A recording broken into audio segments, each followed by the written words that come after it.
السلام علیکم لسنرز، شروع کرتے ہیں آج کی سٹوریز اللہ کا بابرکت نام لے کر، جو انتہائی عالی رتبہ اور بہت جلیل القدر ہے۔ آئی ہوپ میرے سبھی لسنرز بالکل ٹھیک ہوں گے۔ آج کی سٹوریز شروع کرنے سے پہلے میرا new channel horror novel official کو آپ سب لوگوں نے سبسکرائب کرنا ہے اور سپورٹ کرنا ہے۔ نیو چینل کا لنک میرے ڈسکرپشن باکس میں مینشن ہے۔ بڑھتے ہیں آج کی خوفناک کہانیوں کی طرف۔ آج کی پہلی خوفناک کہانی وقاص احمد نے یو کے سے شیئر کی ہے۔ وقاص کہتے ہیں کہ میں آپ کے ساتھ ایک لڑکے کی سٹوری شیئر کرنا چاہتا ہوں جو کہ ایک رکشہ ڈرائیور ہے۔ وہ لڑکا اچھا خاصا پڑھا ہوا تھا۔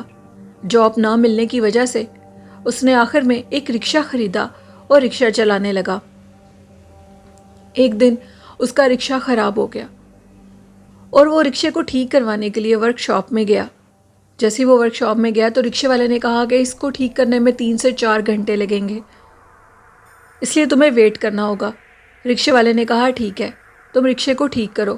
وہ ادھر ہی قریب میں ٹہلنے لگا۔ چلتے چلتے کافی آگے نکل گیا، ساتھ اسموکنگ کر رہا تھا۔ اچانک سے وہ جس طرف گیا تو وہاں پر ایک کافی بڑا سا پلاٹ تھا۔ وہ اس پلاٹ کے قریب گیا تو ادھر کھڑے ہو کر اسموکنگ کر کر سگریٹ پھینک دی اس نے۔ جیسے ہی اس نے سگریٹ پھینکی تو اس کو پیچھے سے اس کے نام کی آواز آئی۔ وہ پہلے تو اس کو اپنا وہم سمجھنے لگا، لیکن تھوڑی دیر کے بعد دوبارہ آواز آئی۔ اب وہ آواز بالکل اس کے قریب آ گئی تھی۔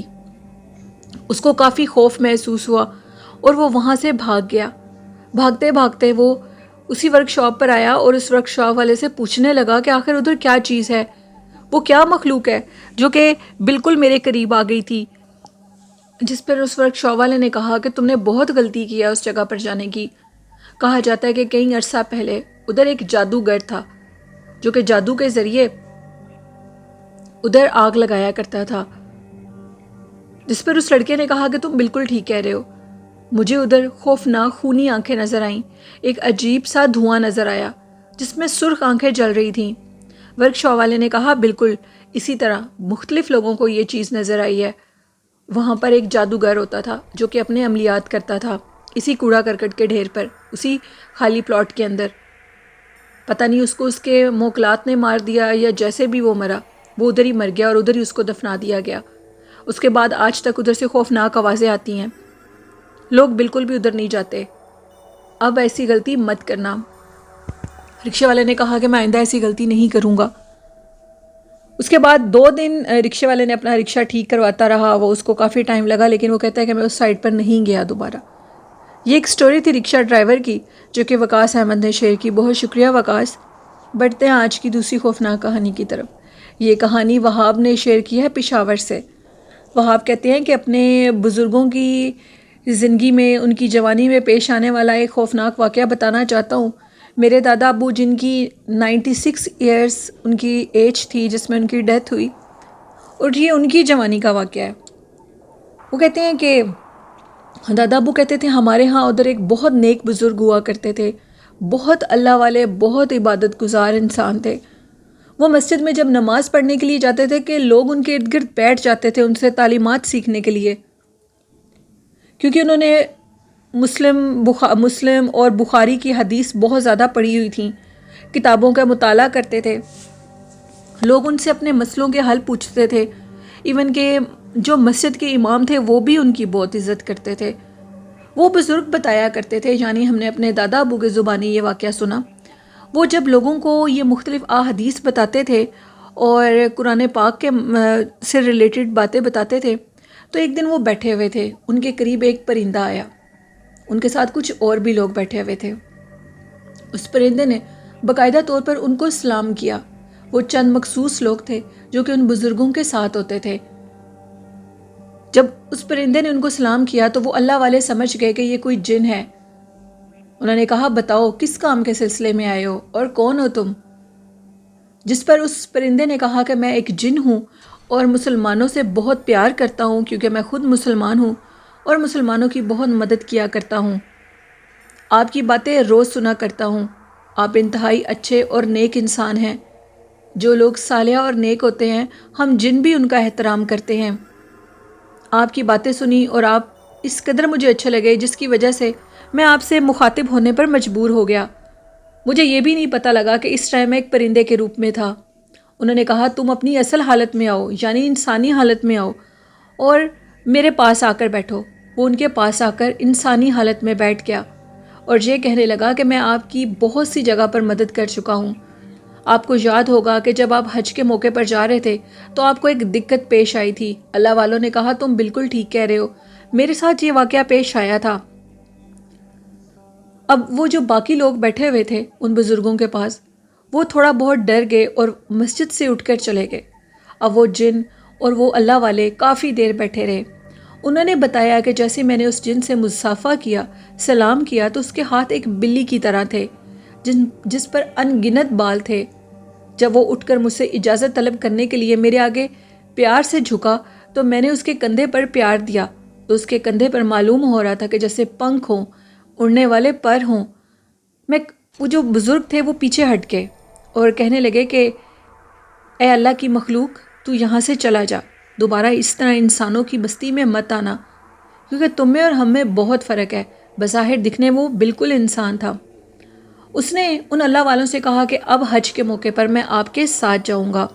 میرا ایک اور نیک جن دوست جو کہ آپ کی بہت عزت اور احترام کرتا ہے، وہ بھی آپ کے ساتھ تھا۔ آپ پہچان نہیں سکے، آپ کے قافلے میں وہ بھی شمار تھا۔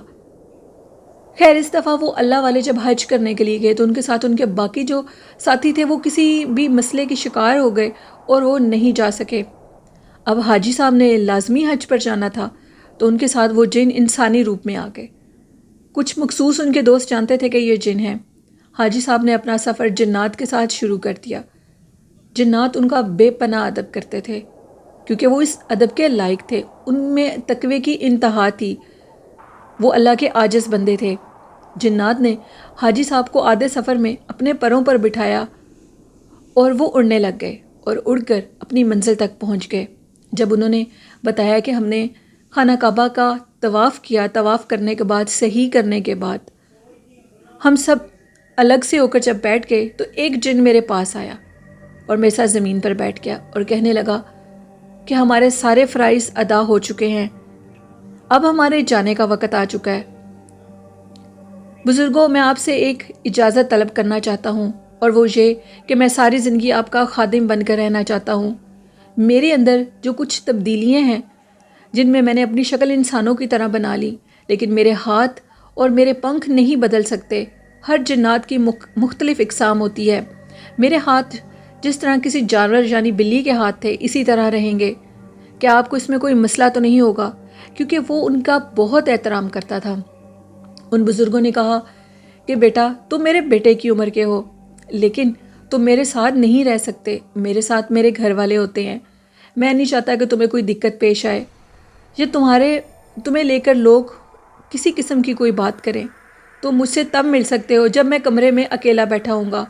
تم ہر ٹائم میرے ساتھ انسانی روپ میں نہیں رہ سکتے، کیونکہ اس جن نے بتایا کہ ایک مخصوص ٹائم پر آ کر ہمارا جو حلیہ ہوتا ہے وہ بدلنے لگتا ہے، جس سے ان اللہ والوں نے کہا کہ میرے ہاں بچے بھی ہیں، وہ تمہیں دیکھ کر ڈر جائیں گے۔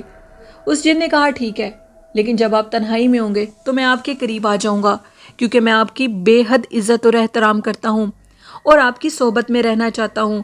شاید اللہ اس بہانے مجھے بھی بخش دے۔ پھر وہ جو بزرگ تھے وہ جب تنہائی میں ہوتے تھے تو وہ جن ان کے پاس آ جاتا تھا، وہ بتاتے تھے سب کو باقاعدہ۔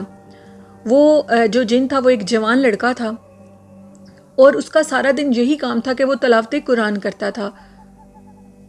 جب وہ بالکل بزرگ اپنے کمرے میں اکیلے ہوتے تھے تو ان کے گھر والے یہ بتاتے تھے کہ باہر سے اندر سے یعنی قرآن پاک پڑھنے کی آوازیں آتی تھی کسی جوان لڑکے کی۔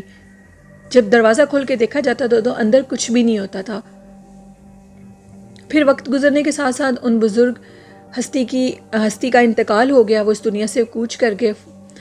تو ان کا جو کمرہ تھا یعنی جس میں جائے نماز اور قرآن پاک اور احادیث کی کتابیں تھیں، کہا جاتا تھا کہ رات کے ٹائم اکثر اس کمرے کے اندر کسی کو ٹہلتے ہوئے دیکھا جاتا تھا، اور جب آگے ہو کر دیکھتے تھے تو وہ چیز غائب ہو جاتی تھی۔ وہ لڑکا باقاعدہ ان بزرگوں کی قبر پر بھی جا کر حاضری دیتا تھا۔ کہا جاتا تھا کہ وہ وہاں کا جو گورکن تھا وہ یہ بتاتا تھا کہ یہاں پر ایک عجیب سا لڑکا آتا ہے جس کے ہاتھوں پر بہت زیادہ بال ہے، وہ اپنے ہاتھوں کو چھپائے رکھتا تھا۔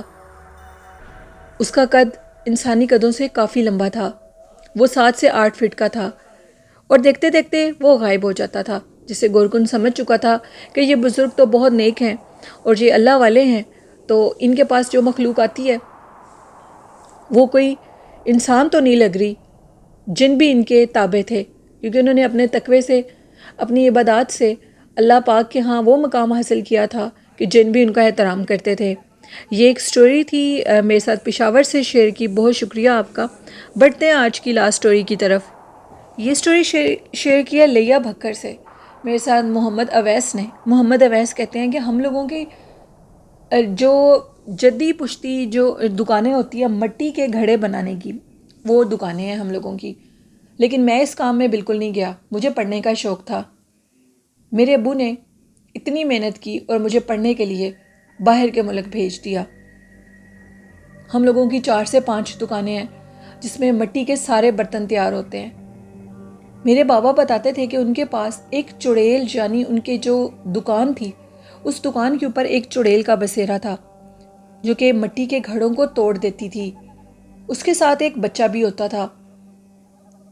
دکانیں جو کہ نیچے والے حصے میں سارا سامان تیار کر کے رکھا جاتا تھا کہ لوگ آ کر خریدیں، اور اوپر بچے ورکر چیزیں تیار کر رہے ہوتے تھے، تو وہ بچے کہتے تھے کہ نہ دکھنے والی مخلوق گھڑوں کو اٹھا کر پھینک دیتی ہے۔ بابا بہت زیادہ پریشان تھے اور انہوں نے کسی اللہ والے سے رابطہ کیا، کیونکہ انہوں نے خود بھی اس مخلوق کو دیکھ لیا تھا۔ اکثر جب وہ لیٹ نائٹ سارے برتن تیار کر رہے ہوتے تھے تو ایک عجیب سی عورت جس کے ساتھ ایک بچہ ہوتا تھا وہ آتی تھی اور گھڑا مانگتی تھی۔ جیسے وہ ان کو گھڑا دیتے تھے تو وہ گھڑے کو اٹھا کر زور سے زمین پر پھینکتی تھی اور پھر غائب ہو جاتی تھی اور مسکرانے لگتی تھی خوفناک لہجے میں۔ میرے بابا نے کسی اللہ والے سے جب رابطہ کیا، وہ آئے تو انہوں نے بتایا کہ آپ کی جو دکان ہے یہ اسیب زدہ ہے، پرسرار ہے۔ اس دکان کے پیچھے احاطے میں پچھلی سائڈ پر ایک بہت بڑا گھر تھا جو کہ ہمارا پرانا آبائی گھر تھا۔ وقت کے ساتھ ساتھ جیسے جیسے ہم نے ترقی کی، ہم نے بازار کے اس گھر کو چھوڑ کر کسی اچھی سی جگہ پر اپنا گھر بنا لیا اور وہ خالی گھر پیچھے گودام کے طور پر استعمال کرنے لگے۔ اس گھر کے بالکل سینٹر میں بہت بڑا بیری کا درخت تھا اور اس بیری کے درخت کے اوپر ہی اس چڑیل کا بسیرا تھا۔